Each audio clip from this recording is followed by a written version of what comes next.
आज की कहानी है गौरव की, जहाँ 20 साल का गौरव एक वक्त इंजीनियरिंग कॉलेज में पढ़ाई करता था। आज जेल में बैठ पुराने दिन याद कर रहा है। कल उसके केस में जज फैसला सुनाने वाले हैं। मगर भला ऐसा क्या हुआ गौरव के साथ जो आज उसे ये दिन देखना पड़ रहा है? जानते हैं आगे की स्टोरी में। कहानी तब शुरू होती है जब गौरव कॉलेज में इंजीनियरिंग की पढ़ाई कर रहा था। उसका दिल रिया नाम की एक लड़की पे था। हिस्ट्री ऑनर्स की रिया दिखने में बेहद खूबसूरत थी। कठीला बदन, लंबे काले बाल, बड़ी बड़ी आंखें। सिर्फ गौरव ही नहीं बल्कि पूरा कॉलेज उसके पीछे दीवाना था। जहां रिया कॉलेज की सबसे खूबसूरत लड़कियों में से एक थी, वहीं गौरव पढ़ाई और लुक्स दोनों में ही एवरेज था। इसीलिए उसे रिया से बात करने में भी झिझक लगती थी। अपने दिल की बात वो रिया तक प्रेम पत्रों के द्वारा पहुंचाता, मगर वो उसमें कभी अपना नाम नहीं लिखता था। वो तो बस यूं ही उसकी डेस्क के नीचे हर बार एक नया लव लेटर रख देता था। रिया को भी रोज उन लेटर्स को पढ़ना काफी पसंद था। वो रोज अपनी डेस्क को खंगाला करती कि क्या आज कोई लेटर मेरे लिए आया है। उसे पढ़ती।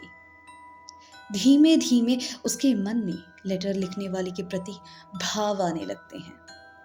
वो मिलना चाहती थी, देखना चाहती थी कि भला इतनी खूबसूरत लेटर्स लिखने वाला इंसान कैसा दिखता होगा।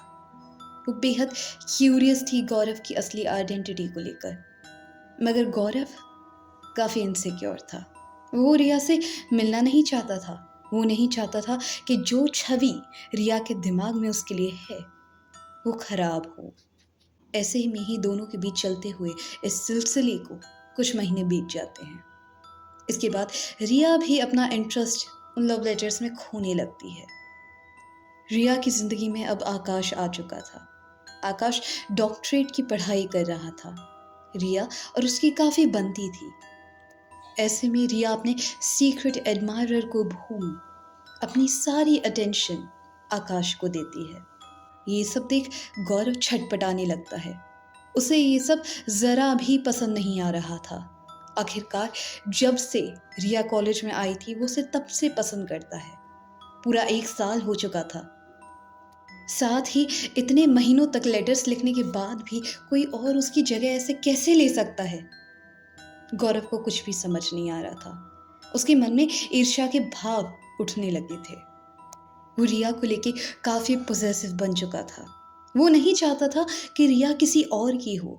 रिया तो बस उसकी है, उसकी ही रहनी चाहिए। ऐसे में ही रिया की डेस्क के नीचे लेटर्स रख के जब गौरव वहां से निकल रहा था, तब वो आकाश और रिया को अंदर आते हुए देखता है। वो दोनों रिया की डेस्क से लेटर्स निकालते हैं, उन्हें पढ़ते हैं और हंसते हैं। ये सब देख गौरव को आज बेहद बुरा लग रहा था। गौरव को बिल्कुल समझ नहीं आ रहा था कि भला कोई उसकी फीलिंग्स पर इस तरह कैसे हंस सकता है। जहां एक तरफ रिया को गौरव में इंटरेस्ट आने लगा था, आज वो उसके ऊपर हंस रही थी।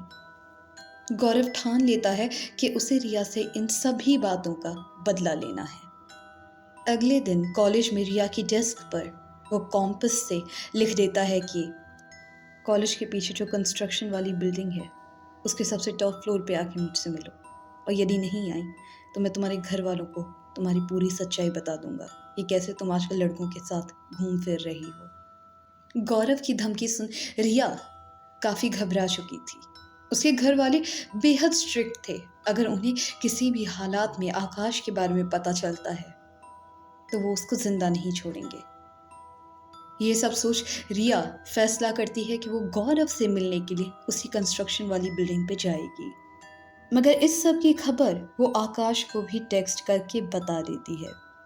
मगर नेटवर्क ना होने के कारण व्हाट्सएप से भेजा गया वो टेक्स्ट आकाश के पास काफी लेट पहुंचता है।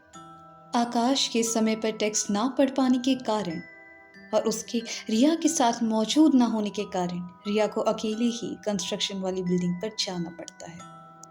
रिया के वहां पहुंचने के बाद उसकी झड़प गौरव से होती है। वो गौरव को बहुत भला बुरा सुनाती है और कहती है कि मैं तुमसे प्यार नहीं करती। पता नहीं ये फितूर कब से तुमने अपने दिमाग में पाला हुआ है। वो लेटर्स मुझे अच्छे लगते थे। हाँ, मैं क्यूरियस थी कि उन लेटर्स के पीछे भला किसका चेहरा है, मगर मैं प्यार नहीं करती थी तुमसे। ये तुम्हारी गलतफहमी है। तुम्हें इन चीज़ों को समझना पड़ेगा और मैं अब वापस जा रही हूँ। इतना कहकर रिया कंस्ट्रक्शन वाली साइट से वापस कॉलेज की तरफ मुड़ने लगती है। मगर हैरानी की बात तो ये है कि गौरव से बातचीत के बाद रिया अपने घर पहुंची ही नहीं।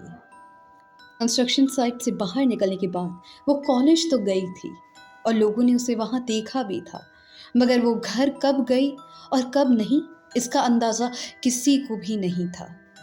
2 दिन बाद उसकी लाश एक नाली में सड़ी हुई मिलती है। गौरव भी इस पूरे हादसे से हिल चुका था। वो प्यार बहुत करता था रिया से, बहुत पॉजिटिव था उसे लेकर, मगर वो उसे कभी मारना नहीं चाहता था।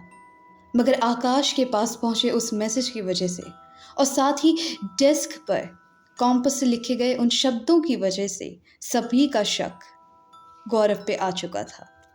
गौरव शुरुआती से अपने इनोसेंस के लिए फाइट कर रहा था। उसका कहना था कि हाँ, वो रिया से बेहद प्यार करता था और यही वजह है कि वो उसे भला क्यों मारना चाहेगा।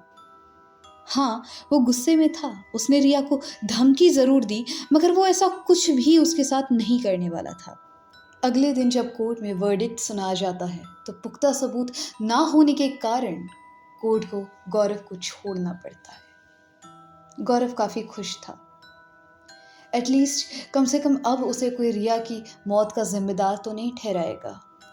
निर्दोष साबित होने के बाद वो अपने पेरेंट्स के साथ गाड़ी में बैठ अपने घर की तरफ निकल जाता है।